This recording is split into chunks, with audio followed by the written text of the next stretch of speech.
Thank you so much, Delisha, and I promise you that I made some notes. I know that we had a very limited time, so I tried to stay in that time frame. So the best way to do that and to be disciplined is to make notes, because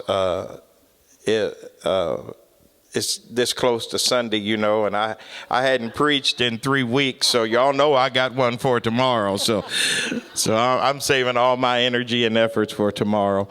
But first of all, let me say good evening, and it is a great privilege to be here today. And I want to thank Darlene and everyone who's responsible for putting this together. We've come a long way. I was just sitting here thinking about years ago when I was a kid, how for Black History Month, Robert Harrison used to put all the pictures of the clergymen down in the Indiana room, of all the pastors of the churches.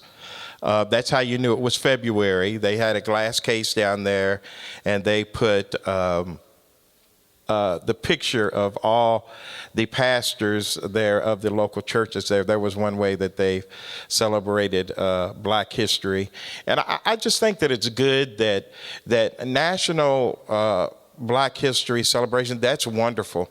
But there are some people right here in this community that deserve to be honored, that have been trailblazers. And if we don't tell it, nobody else will. And so much history is there in West Haven Cemetery that we don't necessarily know all that much about. And so I just think that it's just good to focus on our local people, and it's good to be here with these panelists today.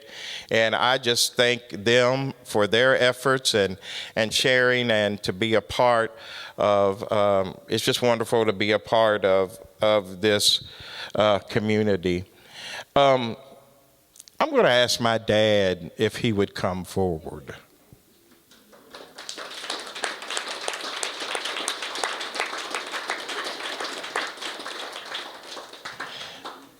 And yeah, if you would just stand, or you can sit, stand, whatever. All right. Because this is history. Somehow or another, I'm the talker. He's a man of a few words, but has done so much that I'm proud of. I heard the analogy the other day about thunder.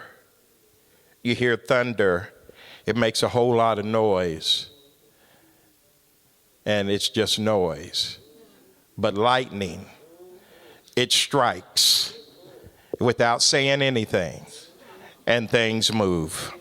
And that's what I think about when I think about my dad. A person who is very quiet, but has done a lot, and and you would never know it, because he's not a person that brags on himself or even talks about himself.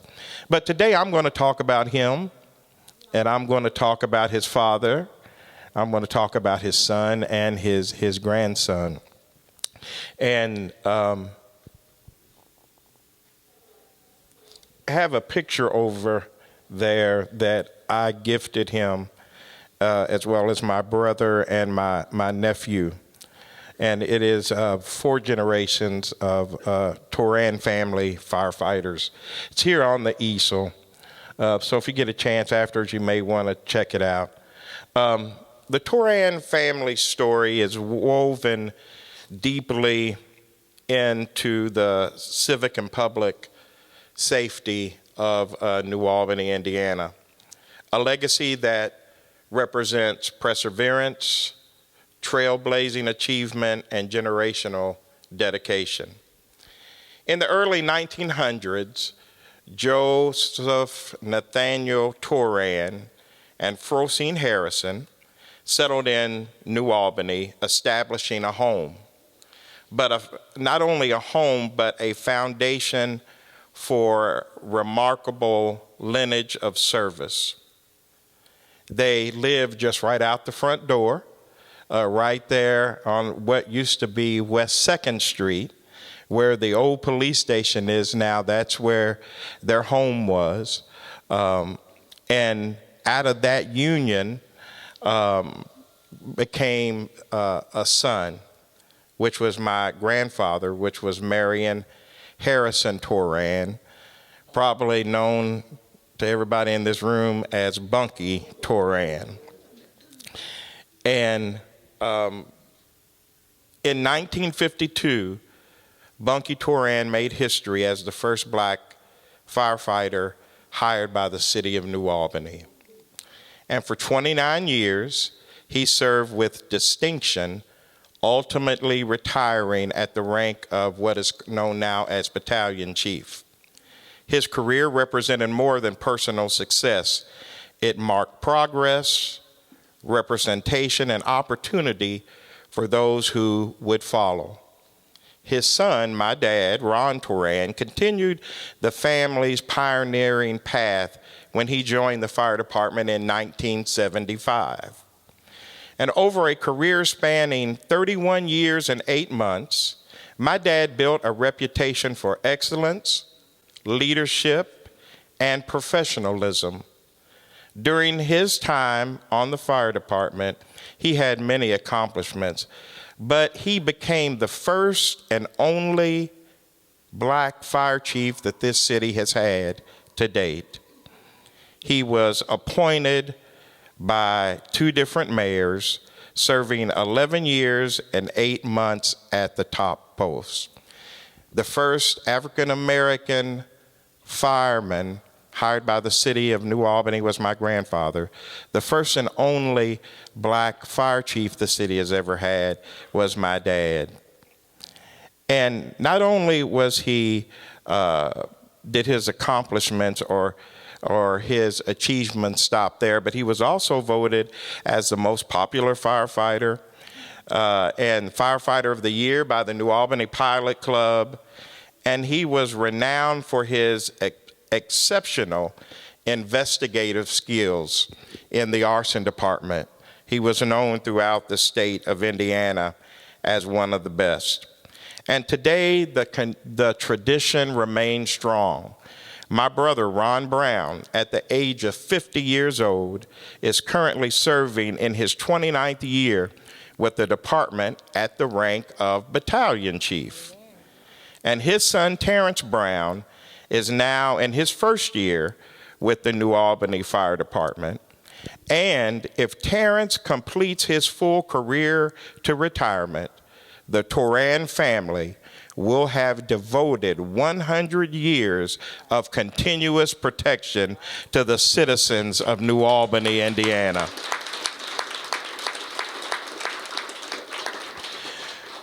So we have all 3 of them serving as battalion chiefs, and battalion chief is the person who's in charge of the shift. So I think that's remarkable that all of them have done the same job. And I can assure you, my brother is a good firefighter, and he's not through climbing the ranks yet. So we look for great things to come from him.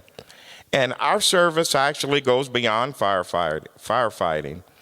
I had the privilege of making history as the first black elected Floyd County Councilman that was ever elected in the 200-year history of this county.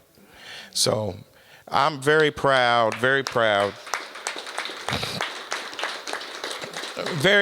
of my family and the service that we continue to provide. And I must say something about my grandmother, because we often highlight my grandfather and the service that he gave as the first African-American fireman. And I know that he broke down barriers, so all of these other folks could come and they could walk in that pathway.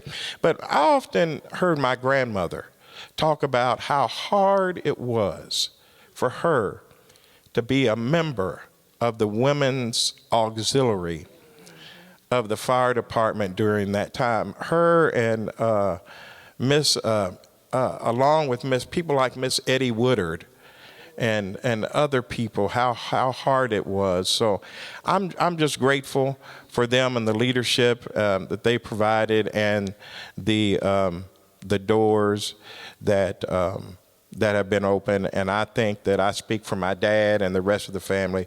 We're proud to serve this community and call it our home. Thank you. So another thing that I just want to recognize is our firemen that take care of New Albany day in and day out. We don't have them on the list as trailblazers per se, but again, these are falling under Mr. Toran here. So could our firemen just stand so we can recognize them?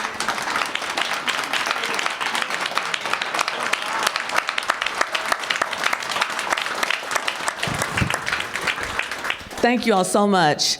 And how many African American firemen are on there now? Does anyone know? Sure, but I would say probably close to 15 now. It's a record number, I'll tell you that. And I will say, and I forgot to say, but thank you for an opportunity to say now that when my dad was chief, that I think that's probably the most. He did everything he could to hire as many African Americans that he could to give them a chance, and he was also responsible for hiring the first 2 women in the New Albany Fire Department. I think I understand your question. What I like to see from the next generation is it takes a lot of hard work to get where I got. I was knocked down and beat up and said I couldn't do it, and just kept on hard work, and I didn't have no ambition of being chief or anything. When I came on, I just wanted to be a firefighter, and I just worked hard and got recognized and got put in this position. And so when I got put in the position, I knew what I had to do for the minorities of this community, because I know what my dad went through, and I know there was a lot of minorities out there that wanted to be firefighter, like Maurice Stubbins and Phil Grace and them. Well, they hadn't had a chance, so I gave them a chance, and they've been outstanding firefighters. So you just got to put hard work in this community, because you're not going to get a break unless you get recognized by somebody. I came through Griffith Street School, Lady Embry School, West Spring Street School, New Albany High School. I also played a lot of sports where I got recognized. When you come to New Albany, if you do anything, you'll be about just the first. So it's no big deal. That's just the way it is. So it just takes a lot of hard work, recognitions, and keep your head up. Don't let nobody knock you down, and keep on pushing forward.